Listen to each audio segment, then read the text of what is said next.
Ini dia Masjid Al-Arish. Masjid Arish dibina di atas tapak di mana kemah Nabi didirikan semasa Perang Badar. Pertempuran diarahkan dari sini. Kata Arish menunjuk pada bayang pokok kurma. Masjid asal terletak kira-kira di mana mimbar berada pada hari itu. Pada hari ini, Sa'ad bin Mu'az mencadangkan supaya dibangunkan tempat perlindungan untuk Nabi untuk berfungsi sebagai markas tentera Islam. Dengan katanya, jika umat Islam menang, maka semuanya akan memuaskan. Sekiranya kalah, Nabi tidak akan diapa-apakan. Dan baginda boleh kembali ke Madinah di mana terdapat lebih ramai orang yang menyayangi baginda dan yang akan datang membantunya. Nabi memujinya dan mendoakan selawat ke atasnya, dan tempat perlindungan itu dibuat dengan dahan-dahan kurma. Satu pasukan pengawal telah dipilih terutamanya dan kalangan Ansar, dari kalangan Ansar di bawah pimpinan Sa'ad bin Mu'az untuk membela Nabi. Sebagai persiapan untuk berperang pada malam sebelumnya, iaitu sebahagian ulama berkata pada pagi hari, iaitu Nabi berada di dalam kemah yang telah dibina oleh Sa'ad bin Mu'az. Abu Bakar radhiyallahu anhu ada bersamanya. Nabi mula berdoa berulang-ulang kali selama berjam-jam sambil berkata, "Ya Allah, jika engkau membiarkan kumpulan kecil orang-orang mukmin yang taat ini dibinasakan dan binasa di medan perang, esok engkau tidak akan disembah di bumi kerana engkau berhak disembah. Ya Allah, engkau telah berjanji kepadaku bahawa engkau akan memberikan kemenangan kepadaku, maka berilah aku kemenangan sekarang. Ya Allah, kami memerlukan pertolongan dan kemenanganmu sekarang." Rasulullah mengangkat kedua tangannya ke langit sehingga selendang yang dipakai di bahunya terlepas. Abu Bakar radhiyallahu anhu mengambil selendang dan meletakkannya semula di bahunya. Kemudian Abu Bakar memeluk Nabi dari belakang dan menghiburnya. "Ya Rasulullah, cukuplah engkau berdoa kepada Rabb. Dia akan memenuhi janjinya kepada kamu. Dia telah memenuhikan janjinya kepada kamu." Abu Bakar adalah orang yang utama yang dilantik untuk menjaga Nabi. Sepanjang masa Nabi sedang duduk dan berdoa, Abu Bakar berdiri dan menghunus pedangnya untuk menjaga Nabi dan memastikan Nabi sallallahu alaihi wasallam selamat. Dan inilah dia Masjid Al-Arish yang dahulunya adalah merupakan tempat kemah Nabi yang dibuat daripada dahan-dahan kurma. Daripada sinilah Nabi kita SAW mengarahkan peperangan dan menunjukkan strategi peperangan. Alhamdulillah, kemenangan bagi pihak Islam.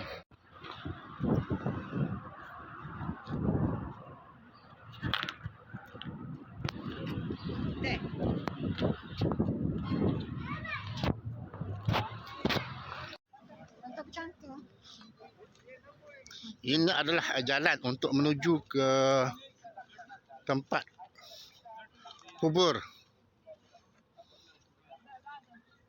kafir Quraisy yang dihumbankan mereka ke dalam perigi.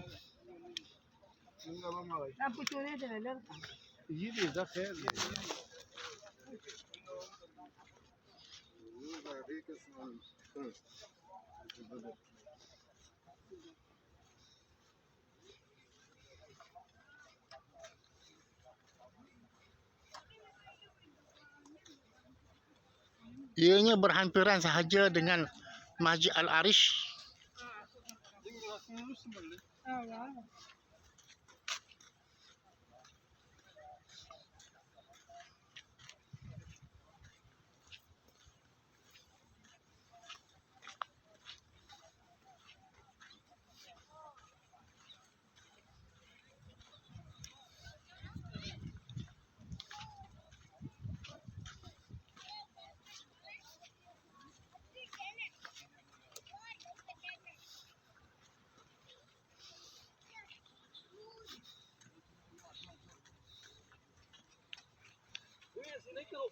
Mungkin di sinilah tempat dia. Telaga tersebut yang ditambun dengan batu. Dan ada pendapat yang mengatakan walaupun ditambun begini masih lagi berbau busuk. Di sinilah jasad Abu Jahal. Dan 70 orang musyrikin Makkah yang terbunuh di dalam peperangan Badar. Ini adalah yang dipanggil sebagai Al-Khalib, iaitu pemakaman musyrikin dalam peperangan Badar. Tanah tandus ini berhampiran dengan Masjid Al-Arish, adalah tempat dipercayai orang musyrik, iaitu kaum kafir Makkah dikebumikan selepas perang Badar. Kawasan ini dikenali sebagai Al-Khalib. 70 orang dari pihak Quraisy terbunuh dalam peperangan, dengan 70 lagi ditangkap pada hari Badar. Antara yang terbunuh di sini adalah Abu Jahal dan Umayyah bin Khalaf, dua musuh utama yang paling teruk. Abdurrahman bin Auf meriwayatkan bahawa ketika dia berperang di hadapan pada hari Badar, seorang laki-laki mendekatinya dan berkata, "Tunjuklah kepada saya Abu Jahal." Abdurrahman menjawab, "Apa urusan kamu dengan dia? Saya telah diberitahu bahawa dia mencemarkan nama baik Nabi kita SAW. Demi zat yang nyawanya berada di tangannya, aku akan membunuhnya apabila aku melihatnya, atau aku akan membunuhnya." Seorang lagi budak lelaki memberitahu Abdurrahman perkara yang sama. Tiba-tiba Abdurrahman menampak Abu Jahal di medan perang dan menunjukkannya kepada dua budak lelaki itu. Mereka menyerangnya dengan keras dengan pedang mereka, dan Abu Jahal rebah ke bumi.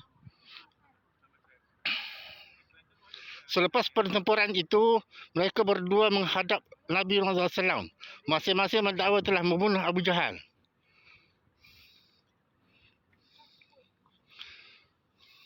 Dia melihat, iaitu Nabi melihat pedang mereka dan menyatakan, "Kamu berdua telah membunuhnya." Anak lelaki itu ialah Muaz bin Afra dan Muaz bin Amr. Abdullah bin Mas'ud mendapati Abu Jahal nazak di medan perang, meletakkan kakinya di leher musuh lamanya dan memegang janggutnya untuk memenggal kepalanya. "Bukankah Allah telah menghinakanmu, wahai musuh Allah?" Walaupun dia berbaring nazak, Abu Jahal tidak bertaubat. "Untuk apa saya dihinakan? Adakah sesiapa di atas lelaki yang telah anda bunuh? Saya hanya berharap selain seorang petani telah membunuh saya. Beritahu saya siapa yang menang hari ini." "Allah dan Rasulnya," kata Abdullah. "Wahai penggembala, kamu telah menaiki tempat yang sangat sukar." Abu Jahal menjawab, Abdullah, lalu memenggal kepalanya dan meletakkannya di hadapan Rasulullah. "Allah Maha Besar, segala puji bagi Allah," seru Rasulullah. "Dia telah membuktikan janjinya itu benar, menolong hamba-hambanya dan mengalahkan tentera lawan." Sambil memandang ke arah Abu Jahal di hadapannya, Rasulullah bersabda, "Dia adalah Fir'aun dari kaumnya." Diriwayatkan oleh Abu Talhah, pada hari Badar Rasulullah SAW memerintahkan agar mayat 24 orang pemimpin Quraisy dibuang ke dalam salah satu telaga Badar ini yang kering dan kotor. Apabila dia berhenti di tepi telaga, dia memanggil mayat Quraisy dengan nama mereka dan bapa mereka, "Wahai Fulan, anak Fulan, dan wahai Fulan, anak lelaki daripada si Fulan, adakah akan menyenangkan kamu jika kamu minta anti Allah dan Rasulnya? Kami telah mendapati benar apa yang Tuhan kami janjikan pada kami. Apakah kamu juga mendapati benar apa yang dijanjikan Tuhanmu kepadamu?" Umar berkata, "Wahai Rasulullah, kamu bercakap dengan badan yang tidak mempunyai jiwa." Rasulullah bersabda, "Demi zat yang jiwa Muhammad berada di tangannya, kamu tidak mendengar apa yang akan aku katakan lebih baik daripada mereka." Dan inilah diyakini tempat terdapatnya perigi yang dibuang mayat-mayat musyrikin Makkah yang terbunuh dalam peperangan Badar. Dianya berdekatan sahaja dengan Masjid Al-Arish. Semoga Allah SWT memberikan keberkatan di atas kemenangan Islam dan menghinakan kafir-kafir Quraisy yang terbunuh dalam peperangan Badar ini.